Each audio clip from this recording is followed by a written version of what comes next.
ए parallel plate capacitor having plate area इतना and separation between the plate इतना, मतलब ऐसा एक प्लेट है, इसका एरिया गिवन है 20 centimetre square and this distance is 1 millimetre, is connected to a battery of 12 volt.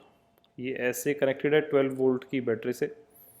The plates are pulled apart to increase the separation to 2 mm, मतलब इसको ऐसे कर दिया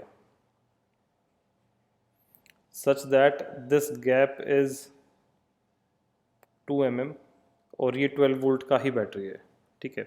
calculate the charge flow through the circuit during the process, ठीक है। तो बच्चों यहाँ पे अगर हम बात करें तो कैपेसिटेंस का फॉर्मूला बनेगा epsilon not A by D, ठीक है। और इसकी बात करूँ तो ये बन जाएगा epsilon not A by D dash. अभी डिस्टेंस डबल हो गया तो इसका मतलब कैपेसिटेंस हाफ हो जाएगा, ठीक है। और ये Q क्या बनेगा CV, मतलब 12C के बराबर आ जाएगा। और Q डैश का वैल्यू आ जाएगा 6C के बराबर। इसका मतलब इस कैपेसिटेंस का वैल्यू तो निकल ही जाएगा। यहाँ पे 12C चार्ज है और यहाँ पे 6C चार्ज है। बात क्लियर है? तो हमसे पूछा charge flow through the circuit during the process.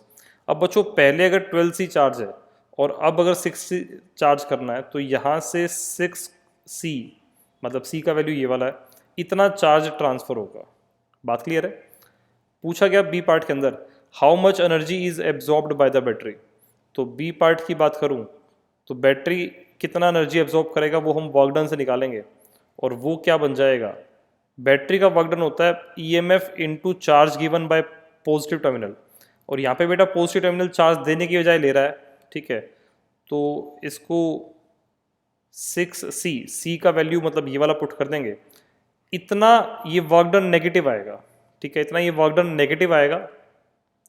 और मैं इसको यहाँ पे नेगेटिव लगा ही देता हूँ। और इतना वर्क डन नेगेटिव आने का मतलब क्या है कि इतना अमाउंट ऑफ एनर्जी जो होगा वो एब्जॉर्ब होगा, ठीक है, बैटरी इतना एनर्जी एब्जॉर्ब करेगा। सी पार्ट देखते हैं, calculate the energy stored in the electric field before and after the process, ठीक है। सी पार्ट की एनर्जी निकालने के लिए बेटा पहले इस वाले सिस्टम की एनर्जी निकालेंगे, हाफ सी वी स्क्वेयर, ये तो होगी बिफोर, और बाद में क्या बनेगी half C dash into V square, ठीक है ना। तो ये होगी energy stored before and after the process, ठीक है। अब डी पार्ट क्या पूछता है, अब आपको बताना है कि work done by person pulling the plate.